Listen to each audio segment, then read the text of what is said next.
శ్రీమాత్రే నమ. జయ గురు దత్తాత్రేయ నమ.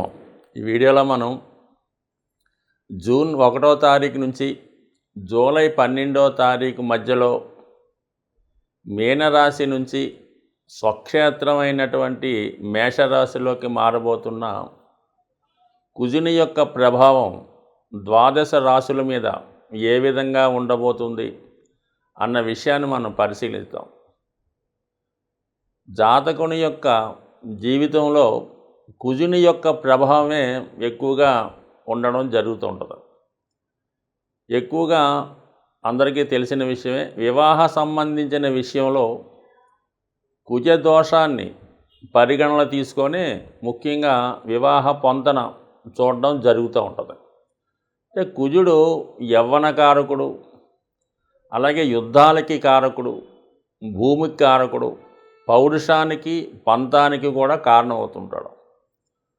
సో పూర్వకాలంలో ఈ యుద్ధాలన్నీ జరిగినప్పుడు కేవలం భూముల కోసం జరగడం కామన్గా జరుగుతుంటుంది. లేదంటే రెండవ కారణం ఏంటంటే స్త్రీల కొరకు యుద్ధాలు ఎక్కువ జరుగుతూ ఉన్నాయి. మరి ఈరోజు కూడా మరి ఎటువంటి యుద్ధాలు జరిగినా లేదా ప్రస్తుతం రహస్యంగా జరుగుతున్నటువంటి మారణ హోమాలు, ఈ హత్యలు, రోడ్డు ప్రమాదాలు, ఇటువంటి వాటికి కూడా కుజుడు కారణం అవుతుంటాడు. అంటే ఈ నవగ్రహ క్యాబినెట్లో కుజుడు సైన్యాధ్యక్షుడు అవుతున్నాడు. దాని కారణం వల్ల దేశ రక్షణకు సంబంధించినటువంటి అన్ని ఉద్యోగాల్లో కూడా జాతకుడు కానీ జాతకురాలు కానీ ప్రవేశించాలన్నా కుజుడు తప్పనిసరిగా బలవంతుడై ఉండాలి. ఇంకో విధంగా చెప్పాలంటే ఒక జాతకుడు కంపల్సరిగా ప్రభుత్వ ఉద్యోగం చేయాలంటే తప్పనిసరిగా కుజుడు బలవంతుడై ఉండాలి.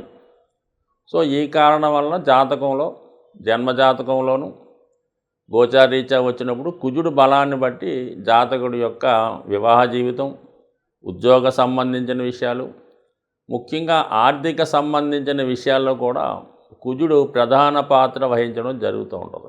అంటే చాలా వరకు మరి ఈ భూములు రేట్లు పెరగడం, ఈ స్థలాల యొక్క లావాదేవీలు, అలాగే మరి ప్రస్తుతం వివాహాలు జరిగేటప్పుడు మరి కట్నాల రూపంలో ఈ భూములు ఇవ్వడం, ఇవన్నీ కూడా మరి ధనానికి సంబంధించినది, ఆస్తులకు సంబంధించింది, గృహానికి సంబంధించింది అంతా కూడా కుజుడు ఆధీనంలో ఉండడం జరుగుతూ ఉంటుంది. కుజుడు స్వక్షేత్రాలైనటువంటి మేష వృశ్చికాల్లోనూ, ఉచ్చస్థితి కలిగినటువంటి మకర రాశిలోనూ చాలా బలవంతుడై ఉంటాడు. ఒక స్త్రీ జాతకంలో కుజుడు బలవంతుడై ఉంటే, అంటే స్వక్షేత్రంలో కానీ ఉచ్చులోని ఉంటే, ఆ అమ్మాయికి వివాహం అయిన తర్వాత భర్త ఏ స్థాయిలో ఉన్నా ఖచ్చితంగా ఉన్నత స్థాయికి వచ్చి అధిక ధనాన్ని సంపాదించి ధనవంతుడయ్యే అవకాశం ఉంటుంది. అదే ఒక స్త్రీ జాతకంలో కుజుడు బలహీనుడై పాపగ్రహాలతో కలిసి ఉంటే వివాహ జీవితం ఇబ్బంది పడుతుంది.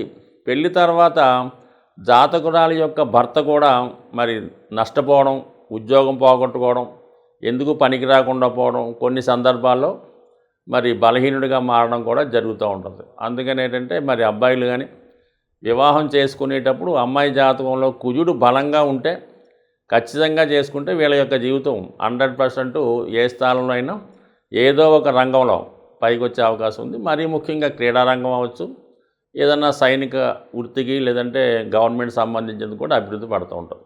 అలాగే మరి పనిలో పనిగా అబ్బాయిల జాతకంలో కూడా శుక్రుడు బలంగా ఉంటే ఆ అబ్బాయికి వివాహం అయిన తర్వాత భార్యకి కలిసి రావడం, తద్వారా ఇతనికి జ్ఞానోదయం అంటే భాగ్యోదయం అవ్వడం జరుగుతుంటుంది. కొన్ని సందర్భాల్లో సంతానం కలిగిన తర్వాత, ముఖ్యంగా స్త్రీ సంతానం కలిగిన తర్వాత అభివృద్ధి కలుగుతూ ఉంటుంది. అలాగే ఇరువురు జాతకాల్లో కూడా కుజుడు బలంగా ఉంటే వివాహం అయిన తర్వాత వారి జీవితం కలిసి వస్తుంటుంది. అలాగే మరి ప్రథమ సంతానం కలిగిన తర్వాత వాళ్ళకి కలిసి రావడం కూడా జరుగుతుంటుంది. ఏదైనా జాతకంలో ఇంపార్టెంట్గా అంటే ముఖ్యంగా కుజుడు యవ్వనకారకుడు కాబట్టి బాల్యం వదిలేద్దాం, 12 సంవత్సరాల వరకు బాల్యం వదిలేస్తే అక్కడి నుంచి ఇంచుమించుగా ప్రస్తుతం 12వ సంవత్సరం నుంచి 36 సంవత్సరాల వరకు కుజుడు యొక్క ప్రభావం ఎక్కువగా ఉంటుంది. అందుకని ఈ టైంలోనే జాతకుడు పౌరుషాలకి పంతాలకి పోవడం, వివాహ జీవితంలో నిర్ణయాలు తీసుకొని ఇడిపోవడం, ఎక్కువగా ఈ మధ్య వయసులోనే జరుగుతూ ఉంటుంది. 28, 30, 32 ఆ వయసులోనే జరుగుతుంటుంది. కాబట్టి ఖచ్చితంగా కుజుడు జాతకులు అందరి మీద ఎక్కువ ప్రభావం కుజుడిదే ఉంటూ ఉంటుంది. కుజుడు అతి శీఘ్రంగా ప్రయాణించే ప్లానెట్ అవ్వడం వలన అది తొందరగానే దాని ఫలితాన్ని ఇవ్వడం జరుగుతూ ఉంటుంది. ఇమీడియట్గా ఇలా రాశి మారాడంటే ఫలితాన్ని స్టార్ట్ చేయడం జరుగుతూ ఉంటుంది. దశ వచ్చిందంటే ఫలితం స్టార్ట్ అవ్వడం జరుగుతుంటుంది. ఎక్కువ ఆలస్యం లేకుండా ఆ పని అయ్యేదాకా కూడా నిద్రపోకుండా జాతకుడు ఆ ప్రయత్నం చేస్తూ ఉంటాడు. కాబట్టి కుజుడు మరి ప్రస్తుతం స్వక్షేత్రంలోకి రావడం జరిగింది. కాబట్టి దాని వివరాలు మరి మిగతా వీడియోలో తెలుసుకునే ప్రయత్నం చేద్దాం. కన్యా రాశి వారికి కుజుడు అష్టమ స్థానంలోకి రావడం జరిగింది. ఈ కన్యా రాశి వారికి కుజుడు పాపగ్రహం అవుతుంటాడు. అంటే టెక్నికల్గా ఇబ్బందిని కష్టాలని కలిగించే గ్రహం. దాని కారణంగా పాపగ్రహం అంటారు. ఈ గ్రహాలన్నీ కూడా జాతకులకి వాళ్ళు చేసుకున్న దాన్ని బట్టి మంచి చెడు ఫలితాలు ఇస్తూ ఉంటాయి. కానీ కుజగ్రహం అష్టమ స్థానంలోకి రావడం వల్ల మరి జాతకుడికి చాలా జాగ్రత్తగా వ్యవహరించవలసినటువంటి టైము. కుజుడు దేని కారకత్వం వహిస్తుంటాడు?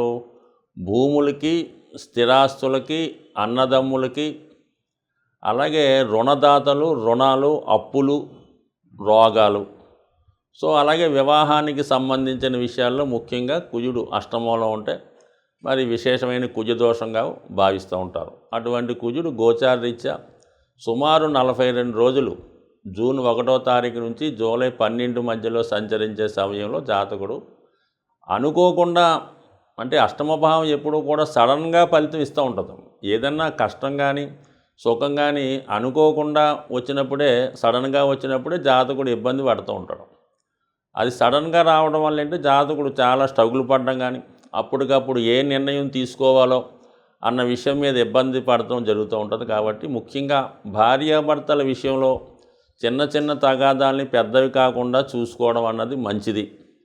సో అలాగే జాతకుడు రుణదాతల నుంచి ఏమైనా రుణాలు, అప్పులు ఉన్నా, అన్నదమ్ములతో లావాదేవీలు ఉన్నా కూడా చాలా జాగ్రత్తగా వ్యవహరించి చాలా సామరస్యంగా వ్యవహరించడం మంచిది. సో ఏదన్నా ముందుగానే అవసరం, మీరు పలానా టైంలో ఈ మధ్యకాలంలో ఏదన్నా మనం కంపల్సరీగా మీకు ఇది పే చేస్తామని మీరు ప్రామిస్ చేసి ఉంటే మరి ఆ సమయంలో 99% పే చేయలేకపోవచ్చు ఈ ప్రభావం వల్ల. అప్పుడు మీరు ముందుగానే వాళ్ళని రిక్వెస్ట్ చేసి కొంత టైం తీసుకోండి.